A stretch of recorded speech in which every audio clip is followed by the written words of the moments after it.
Welcome back, everyone. I'm Zell, and today we're looking at the Quiet Carry Strand.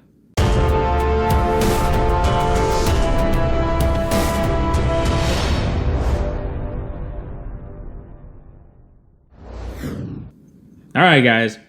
First, I want to preface this entire review. Whenever I hear Quiet Carry, the Strand, looked at their ad copy, and what they had to say about their knife, what conjured in my mind is a small, lightweight, everyday carry knife for the office person. That's what their website projects. It's what everything that I read about the knife projected in my mind. And what that means to me is a knife that can be put in a jacket pocket or a vest pocket, the interior pocket, and isn't going to weigh it down and make your jacket or your vest lay funny or have funny bumps on it.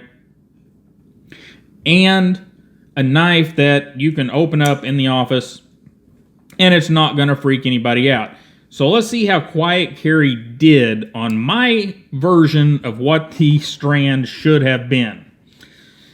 And I already let it go, didn't I? I said should have been. So let's get a look. First off, we've got 3.95 for a closed length, a handle thickness of 0.435, and a height of 0.968. All very good measurements for a put-in-your-pocket EDC knife, your pants pocket EDC knife. Just really great there. Really great. However, whenever you move this thing up to the vest pocket or the jacket pocket, we're kind of falling flat. And then we've got weight. And I want to go through weight here a little bit.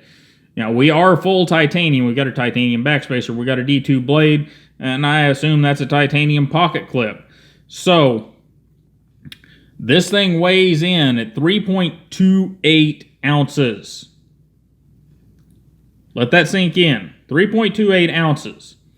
We'll get the scale out here and we'll do some knife comparison and use the scale a little bit. We're going to use ounces.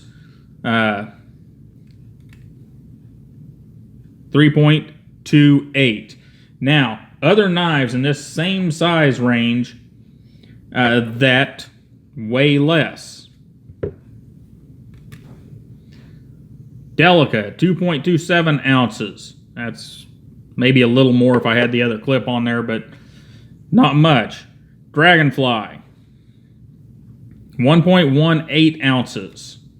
And I would argue that either one of those knives is a better cutter and a better EDC knife all the way around than our Quiet Carry, but they don't look as cool. And they don't have that super refined look of the titanium and stuff. But anyhow, moving on along, we have, this is the new Ignition from WE, 3.16 ounces. So even it is lighter. Does have a longer blade, and it doesn't have that super refined look of the 100% titanium for the scales, but it weighs less. And now, just because we're going to throw the beast up here, this is a Manix 2 lightweight, and it comes in under 3 ounces with, well, we'll just do the comparison here.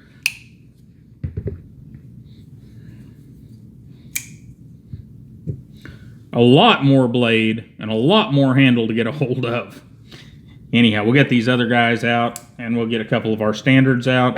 There's our Dragonfly. Dragonfly is a little smaller. I would argue that the Dragonfly is a better knife in hand and a better knife to use.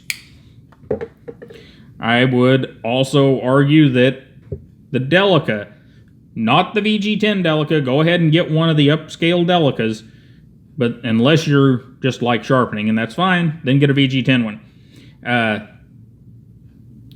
The Delica, in my opinion, is better in hand and a better knife for everyday carry than the Quiet Carry.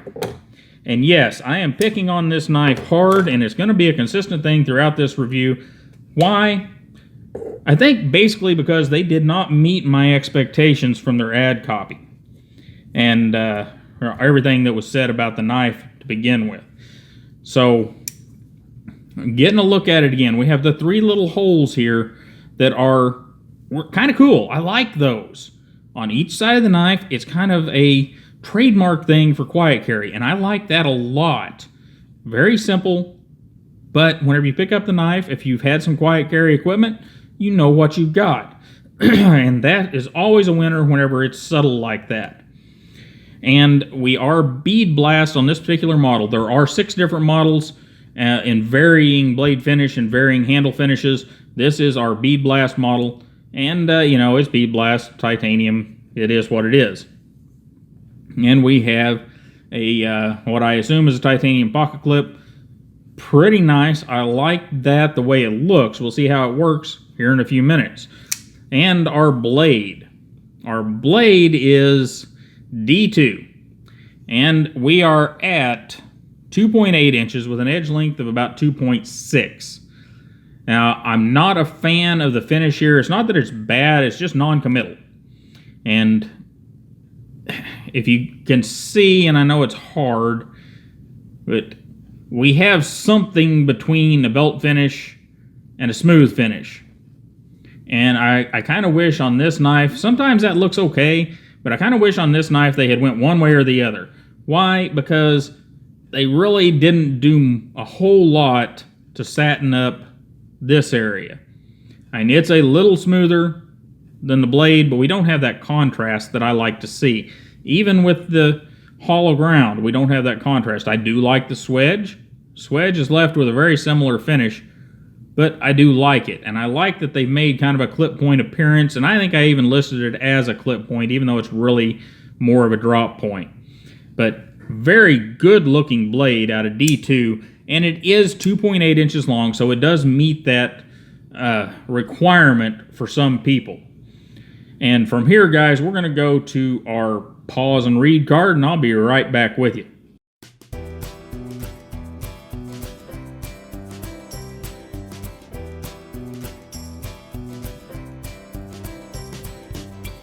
All right, so I didn't cut anything with this knife, so let's cut some stuff. And, it cuts fine. Now, I don't know that Stazza sharpened this, and if I didn't say that, this blade is from Nick, Stazza 23. It's his blade. He's letting me pick on it, which is an admirable thing to do. And he sent it up here for review.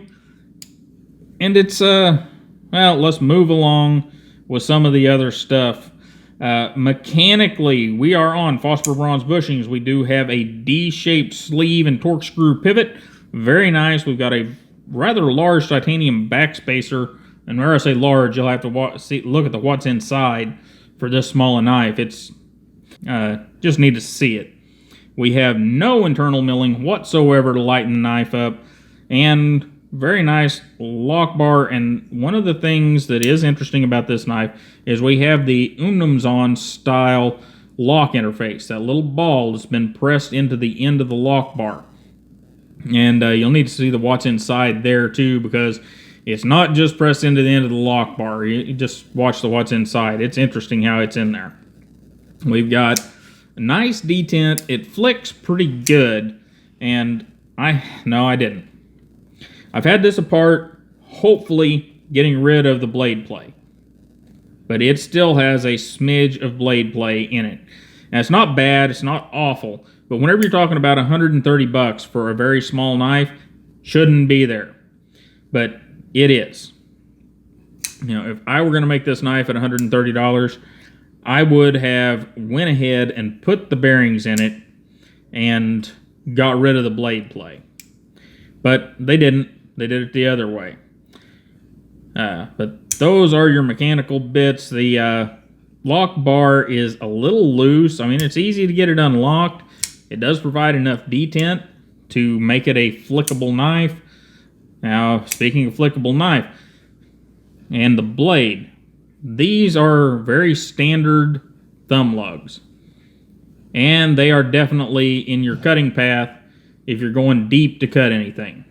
That's a problem. However, they are placed well for flicking the knife with either hand. Even though it gets really, really close right there, it's still not hard to flick it left-handed with just a wee bit of practice. However, this is rather loose. No over travel stop except for the pocket clip. The pocket clip doesn't have enough tension there to make it a very effective over travel stop. So be wary of that. Be aware, because that could cause you a problem down the road. And now let's move on to ergonomics. All in all, ergonomics are pretty good. We've got a grip length of about 3.2. However, that should be shorter. Yeah, I've got the knife in my hand, but we're going to go back and talk about something inside the knife. See where that blade ends? It ends right about there. That leaves that much knife with nothing but a big old fat backspacer in it. It's not necessary. It's more than 1/4 of an inch of extra knife. And you know, you can think about that either way. If you need all 3.2 inches to get your hand around this knife, then it's a good thing that they did that. If you don't, then it's just extra weight. In my opinion, for me, it's extra weight because I'm not going to use a knife like this to do hardcore stuff. So I don't need my pinky riding on the back of that knife. You know, as it is with my medium-large hands, my pinky does ride on the back of that knife. It is pretty comfortable. The pocket clip isn't too bad. I notice it, but it's not bad. Your pull cuts, your push cuts, hammers, reverse grips, all seem to work pretty good. But it really wants to be held here or here. And, you know, it does fine. It's not superb. It's not awful. And let's gather this thing up in one big ball of wax, because there's a couple things I forgot to mention. And really, I just want to get this all gathered up so I can put it in the sleeve and get it back to Nick. Because I don't know if he enjoys the knife or not, but I bet he does. Because overall, guys, it's a really nice little knife. And everything I've said about it, for the most part, is nitpicky. But whenever you're making something and you're calling yourselves Quiet Carry, I expect some things. They didn't crown the blade, so we've got sharp edges on the blade. They put the thumb studs in the path of the blade. We've got a little bit of blade play. We've got a knife that weighs too much to do some things that I would expect an office knife to be able to do. Because if you put this knife in your vest pocket, interior vest pocket, or interior jacket pocket, it may not work out too well. Depends on your stature.